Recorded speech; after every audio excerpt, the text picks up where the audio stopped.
Hello everyone. In this video, I'll show you how to name your PDFs according to your queries or questions. First, you open the form in which you want to add the name. Go to settings.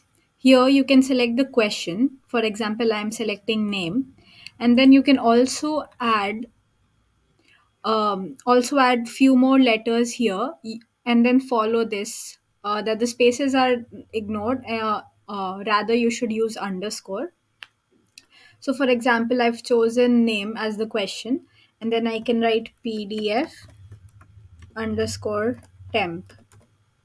You save this up, fill the form,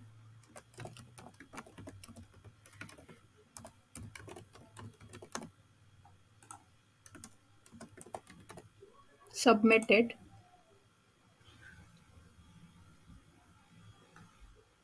Once you go to responses, you can view the responses here.